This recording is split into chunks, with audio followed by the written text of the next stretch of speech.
Maganda at mapagpalang araw! DJ Sean here! Huwag kalimutang mag-like, comment at mag-subscribe para sa araw-araw na Tagalog facts at mysteries na dagdag kaalaman. Tandaan, knowledge is power. Paano mo sasabing buo pa rin ang iyong pamilya kung ang sandiga mong ama ay pinaslang ng sarili mong ina? Isang masayang tahanan sa Pangasinan ang gumuho sa isang iglap. Sa loob ng 17 taon, tila walang bahay ng gulo ang pagsasama ng isang mag-asawa. Pero ang isang tablet na puno ng mga ebidensya at isang tubo na nakatago sa ilalim ng kama ang naging susi sa isang madugong krimen. Para sa iyo, ano ang mas masakit? Ang mamatayan ng mahal mo sa buhay o ang mamatay ang isang kapamilya mo dahil pinatay siya ng isa mo pang mahal sa buhay? Sa mata ng dalawang bata, huwaran ang kanilang ama. Tahimik, responsable at mapagmahal. Sa paningin naman ng isang hipag, masaya at buo ang pamilya Neri. Sa loob ng 17 taon, walang kahit sinong mag-aakala na ang isang simpleng ina sa isang simpleng bahay at isang may bahay ay magiging misteryosong salarin sa isang krimen na yayanig sa isang buong pamilya. At dahil sa isang tablet, natuklas ang napakaraming lihim. Isang tubo naman ang naging kasangkapan ng pamamaslang. Pero ano kaya ang nagtulak sa isang misis na wakasan ang buhay ng kanyang kinakasama sa loob ng halos 2 dekada? Sa mata ng karamihan, ang tahanan ng pamilyang ito ay tahimik at masaya. Isang padre pamilya na masipag magtrabaho bilang truck driver. Isang ina na tahimik, mapagkalinga at nananatili sa bahay upang alagaan lamang ang kanyang mga anak. Isang pamilya na simple ang pamumuhay, walang iskandalo, walang issue, isang ordinaryong kabahayan sa isang probinsyang bayan ng Pangasinan. Pero gaya nga ng maraming trahedya at krimen, hindi agad nahalata ang mga sinyales na mayroong kakaibang krimen na nangyayari sa loob ng bahay ng pamilya Neri. Wala naman kasing sumisigaw ng tulong, walang nag-aaway sa lansangan at walang kaaway na tila naghihiganti sa pamilya. Sa halip, ang krimen ay nangyari sa isang lugar kung saan dapat pinakaligtas ang isang tao. Ito nga ay sa loob mismo ng kanyang sariling bahay. June 1, 2017, isang araw ang nagsimula gaya ng mga normal na araw. Pero ito rin ang araw na tuluyang gumuho ang buhay ng magkapatid na Yani at Jeric. Isang araw na hindi nila inaakalang babago sa takbo ng buhay ng kanilang pamilya at babago nga sa kanilang buhay habang buhay. Si Ariel at Vicky Neri ay mag-asawang nakatira sa Pozo Rubio, Pangasinan. Si Ariel ay nagtatrabaho bilang isang truck driver. Madalas siyang nasa biyahe, umaalis na maaga at umuwi ng gabing-gabi o kinabukasan. Si Vicky naman ay isang simpleng may bahay na nasa bahay lamang at inaalagaan ang kanilang 2 anak na sina Yani at Jeric. Ayon kay Yani, ang panganay na anak na mag-asawa, maayos ang kanilang pamilya sa loob ng napakaraming taon. Hindi umano marunong magalit ang kanilang ama. Kapag sila nga ay may kailangan, agad itong ibinibigay ni Ariel. Maging ang hipag ni Ariel na si Amy ay nagsabing masaya naman ang pamilya Neri. Walang palatandaan na may mabigat na problema sa relasyon ng mag-asawang Ariel at Vicky. Lalo na at 17 na silang nagsasama. Wala silang record ng kahit anong karahasan at tahimik sa mata ng mga kapitbahay. Ngunit bago mangyari ang insidente, may mga pagbabago na raw napansin si Yani sa kanyang ama. Madalas na itong umuwi ng gabing-gabi at lasing na lasing. Minsan, hindi na nga ito umuwi sa kanilang bahay. Mas madalas na nga maging mainitin ang ulo ng kanyang ama at tila nga malayo na ang loob nito sa kanyang pamilya.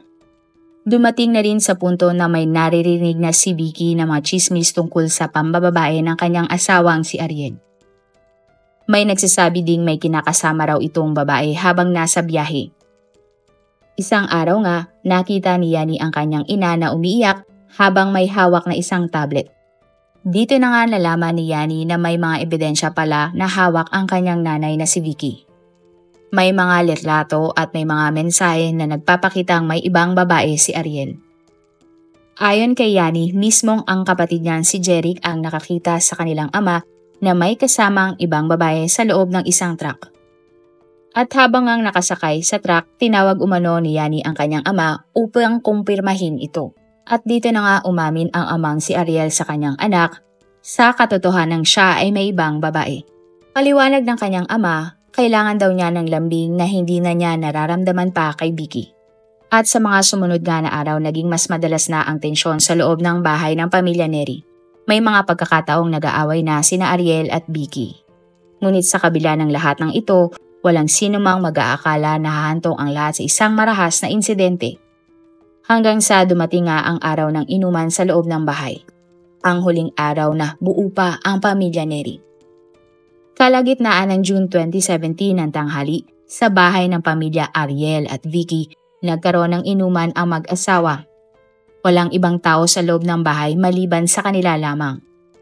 Samantala ang kanilang mga anak na sina Yani at Jeric ay nasa kabilang bahay at nakikinood ng TV. Ayon sa mga salaysay, habang nagiinuman, muling nauwi sa pagtatalo ang usapan at inuman ng mag-asawa. Hindi na nga bago ang ganitong tagpo sa kanilang bahay ng huling mga linggo. Lagi na kasing nag-aaway sina Ariel at Vicky. Ngunit sa pagkakataong ito, mas tahimik. Walang sigawan na narinig. Walang ingay na nagpahiwatig ng kagaluhan. At maya-maya pa natulog na si Ariel sa loob ng kanilang kwarto. Ayon sa pahayag ni Vicky, nakita niyang nakatihaya na ang kanyang mister at mahimbing ang tulog.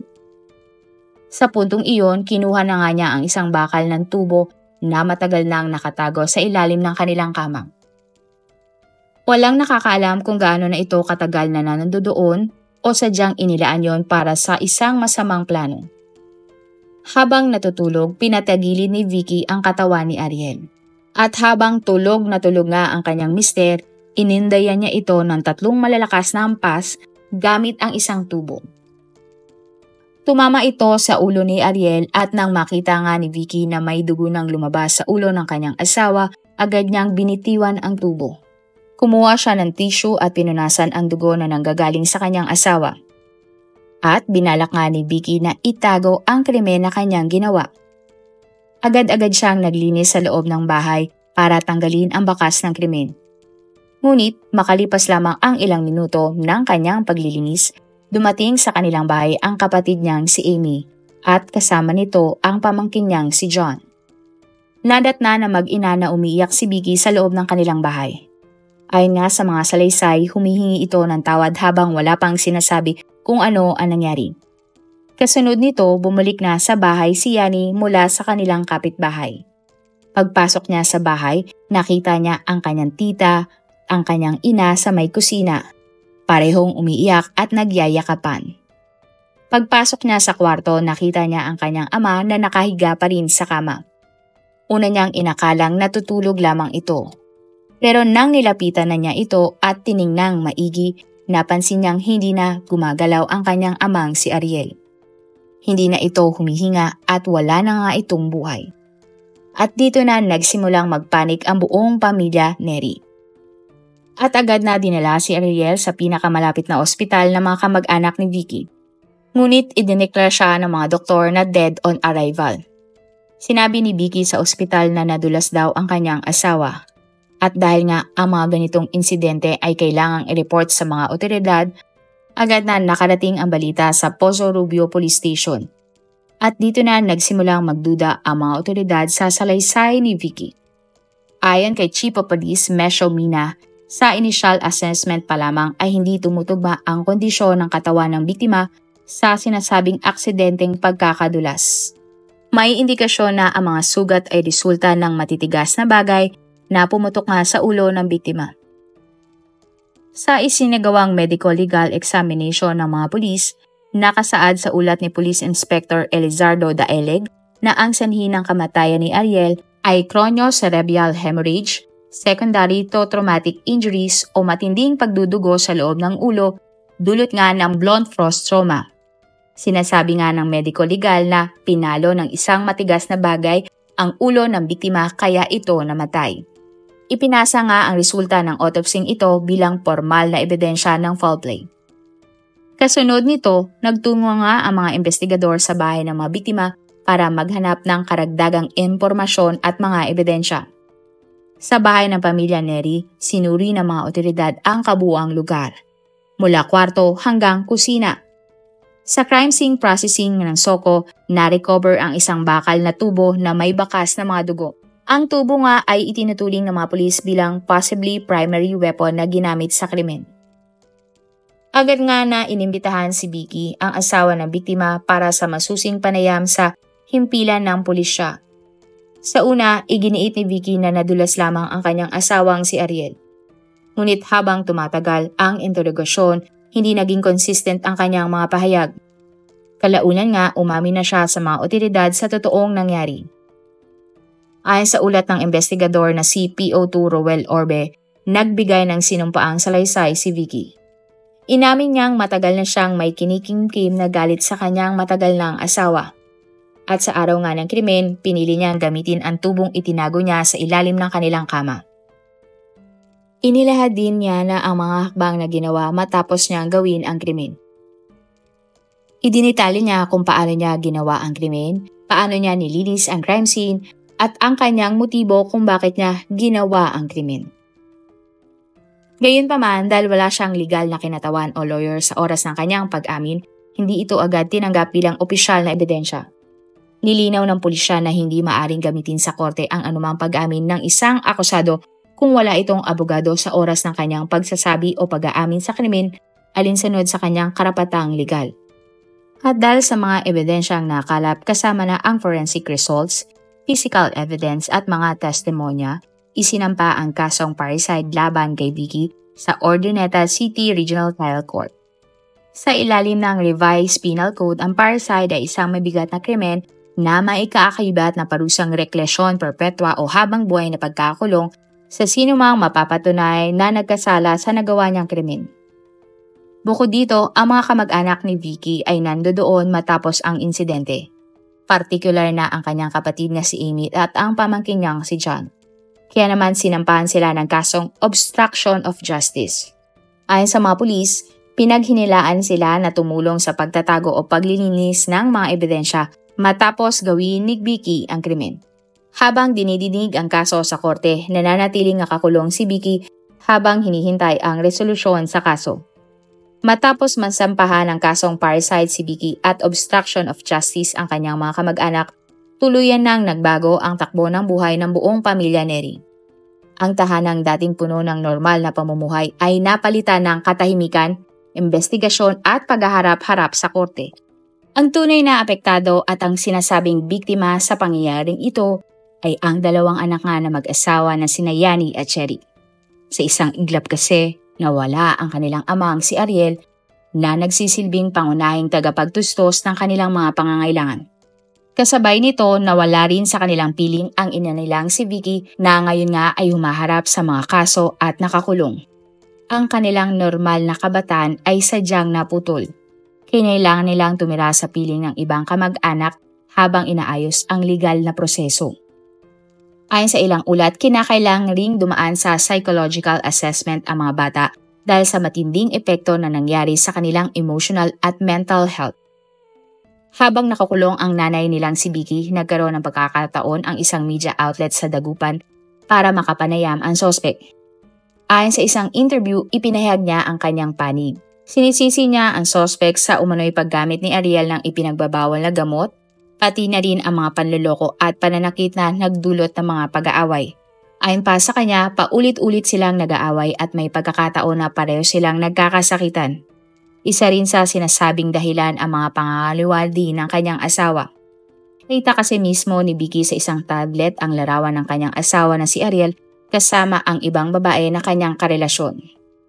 Ngunit, tulad nga ng lagi nating sinasabi, sa mata ng batas, hindi sapat ang mga paliwanag upang gawing makatarungan ang ginawa niyang pagpatay. Kaya habang nagpapatuloy ang kaso ni Vicky, siya ay nananatiling nakakulong habang patuloy nga ang legal na proseso sa kanyang paglilitis. Sa kabila ng lahat, isang bagay nga ang naging malinaw sa huli. Sa gitna ng trauma at pagkawala ng mahal sa buhay, pinili ng anak na mag-asawa na si Yani na patawarin ang kanyang sariling ina. Kahit na ito nga ang pumatay sa kanyang ama. Isang desisyon na bagamat mahirap ay tila paraan niya upang buuin ang natitira niyang bahagi ng kanilang pamilya. Ang kwento ng pamilya ni Ariel at Vicky ay isa lamang sa maraming kaso na tinatawag na crime of passion. Mga krimeng nangyayari sa gitna ng matinding emosyon, selos at personal na galit. Pero anuman ang dahilan, malinaw ang resulta.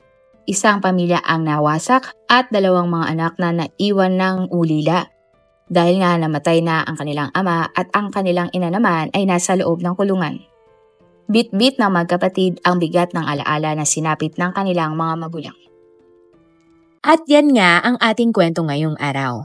Kung may natutunan ka o nagustuhan mo ang ating kwento, huwag kalimutang mag-like, comment at mag-subscribe. I-share mo na rin to sa iyong kapamilya o mga kaibigang mahilig din sa facts, crimes at mysteries. Hanggang sa muli, lagi nating tatandaan sa bawat kaalaman may kapangyarihan. This is DJ Sean.